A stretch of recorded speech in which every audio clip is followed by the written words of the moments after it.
तीन दामाद की सास पार्ट 2। अब तक आपने सुना कि कावेरी जी अपनी तीनों बेटियों ईशा, मोहिनी और सुहाना की शादी तीन घर जमाई लड़कों के साथ करवा देती है। उन्हें लगता है कि ये लड़के शायद घर का कामकाज संभाल लेंगे, लेकिन उनके तीनों घर जमाई बहुत आलसी थे। वो नौकरी भी नहीं करते थे और बाहर का काम भी नहीं। कावेरी जी ने अपनी बेटियों से कहा कि वो प्रेगनेंसी का बहाना बनाकर अपने पतियों को सबक सिखाए। अब सुनिए आगे। मम्मी, आपने जैसा कहा था हमने वैसा ही किया, लेकिन देखिए ना, विवेक का हाल तो वैसा का वैसा ही है। घर में ना सुबह का नाश्ता बनता है और ना खाना।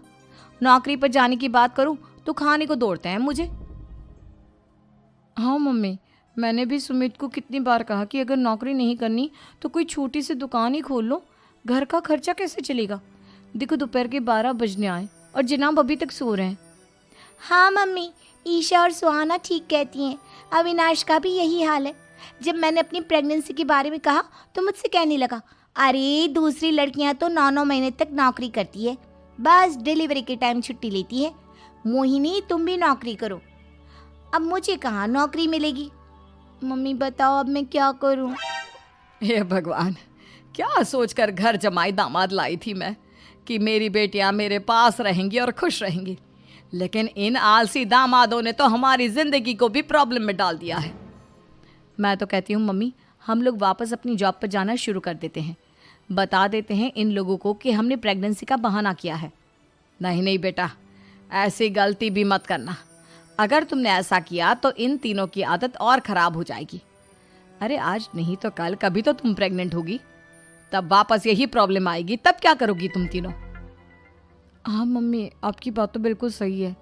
इन लोगों को तो सुधारना ही पड़ेगा। लेकिन कैसे?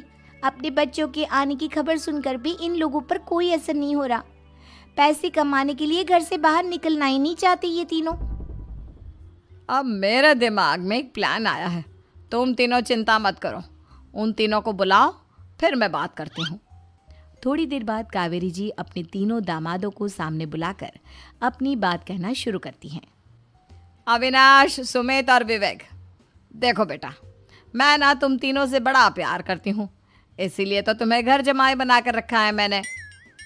अरे मम्मी जी, सीधे सीधे कहिए ना, क्या बात है। प्यार तो हम भी आपको बहुत करते हैं। अरे मम्मी जी, आपकी इज्जत भी बहुत करते हैं। अरे भाई, आपके जैसी सास और कमाने वाली बीवी सबको मिलती है क्या? हाँ मम्मी, विवेक और सुमित ठीक कह रहे हैं। आपकी बेटी से शादी करके मेरी तो ज़िंदगी ही अच्छी हो गई है। जानती हूँ मैं, और ये भी जानती हूँ कि तुम तीनों अपने अपनी बीवियों से बहुत प्यार करते हो। बेटा, बात ऐसी है कि हमारे कुल गुरु ने कहा है कि प्रेग्नेंट होने के बाद मेरी तीनों बेटियाँ शुरू के 4 महीने हमारे गांव में जाकर रहेगी, जहाँ मेरे चाचा जी रहते हैं। अरे लेकिन क्यों मम्मी, गांव में जाकर रहने की क्या ज़रूरत है इन तीनों को। वो क्या है ना बेटा, हमारे परिवार को एक श्राप है। अगर मेरी बेटियों ने यहाँ पर बच्चा पैदा करने की कोशिश की तो उनके बच्चों को कुछ भी हो सकता है। इसलिए अब से लेकर 4 महीने पूरे होने तक इन्हें गांव वाले घर में रहना पड़ेगा। हाँ तो इसमें प्रॉब्लम क्या है मम्मी जी? हम भी वहाँ जाकर रहेंगे, पिकनिक मनाएंगे। अरे भाई, बीवी जहाँ हम भी वहाँ। हाँ यार, आइडिया तो बहुत अच्छा है। शहर की ज़िंदगी में रह रहकर परेशान हो चुके हैं, अब कुछ दिन गांव में बिताएंगे। तुम लोग समझने की कोशिश क्यों नहीं करते। तुम में से कोई भी वहाँ नहीं जा सकता, और मैं यहाँ रहूँगी ना तुम तीनों के साथ। 4 महीने की तो बात है, उसके बाद ये तीनों ही लौट कर आ जाएंगी। ठीक है मम्मी जी, अब हमारे बच्चों का सवाल है तो ये तो करना ही पड़ेगा।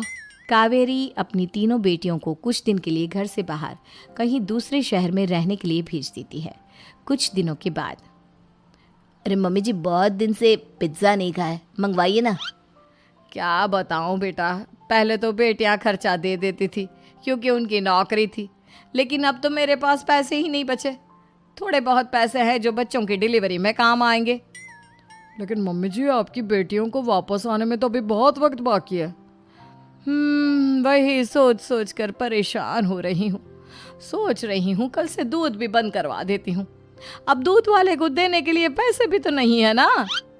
अरे नहीं नहीं मम्मी जी, अगर दूध भी बंद करवा दोगी तो मुझे चाय कहाँ से मिलेगी? और चाय के बिना मैं तो मर ही जाऊंगा। क्या करूं बेटा, इसके अलावा हमारे पास कोई ऑप्शन नहीं है, मेरे पास पैसे ही नहीं बचे। इस तरह कावेरी जी धीरे धीरे अपने तीनों दामादों को पैसे देना बंद कर देती हैं और घर में खाने पीने की चीज़ें लाना भी बंद कर देती है। अब वो तीनों बुरी तरह से परेशान होने लगे थे और इसलिए एक दिन तीनों प्लान करके घर से बाहर निकलते हैं और बाजार में जाने के बाद यार अच्छा खाना खाए हुए कितने दिन हो गए, पता नहीं कब अच्छा खाना मिलेगा। हमारी बीवियों के जाने के बाद तो हमारी हालत भिखारियों जैसी हो गई है यार। कुछ भी हो, मुझे तो आज पिज्ज़ा खाना ही खाना है। जेब में 1 रुपया नहीं और पिज्ज़ा खाएगा, कहाँ से आएंगे पैसे? अरे देख वहाँ सामने बोर्ड पर क्या लिखा हुआ है, कंप्यूटर पर काम करने के लिए एक आदमी की आवश्यकता है। भाई मैं तो जा रहा हूँ, काम करूँगा और शाम तक पैसे लाकर आराम से पिज्ज़ा खाऊंगा। जा जा, तुझे कोई काम नहीं देने वाला, हम तो घर जा रहे हैं। चल भाई सुमित। सुमित और अविनाश वहाँ से चले जाते हैं और विवेक उस कंप्यूटर शॉप पर सारा दिन काम करके 5,000 रुपये कमा कर घर लौट कर आता है और अपने खाने के लिए अच्छी अच्छी चीज़ें भी लेकर आता है। ये देखकर विवेक और सुमित के दिल में भी कुछ पैसे कमाने की इच्छा जागती है। अरे सुबह सुबह कहाँ चल दिए तुम? मम्मी जी एक बहुत अच्छी जगह मिली है, कंप्यूटर पर काम करने के 5,000 मिले थे कल मुझे। अगर रोज़ काम करूँगा तो पूरे 40,000 की तनख्वाह। अरे वाह, ये तो बहुत अच्छी बात है दामाद जी, आपको जाना ही चाहिए। सुमित और अविनाश विवेक को इस तरह तरक्की करते देखकर परेशान हो जाते हैं और वो दोनों भी काम की तलाश में निकल पड़ते हैं। धीरे धीरे उन दोनों को भी काम मिल जाता है। अब कावेरी के तीनों दामाद छोटी मोटी नौकरी करके अच्छा पैसा कमाने लगे थे। एक दिन कावेरी उन्हें अपने पास बुलाती हैं। अरे वाह, विवेक 40,000 कमा लेता है, अविनाश 60,000 और सुमित तुम भी 40,000 के आसपास कमा ही लेते हो। कुल मिलाकर तुम अच्छे खासे पैसे कमा रहे हो बेटा। हाँ मम्मी जी, बहुत मज़ा आता है जब महीने के एंड में मोटी रकम हाथ में आती है। पूछिए मत मम्मी जी, घर में रहकर रोटी बना बना कर और तो जैसा महसूस होने लगा था मुझे तो।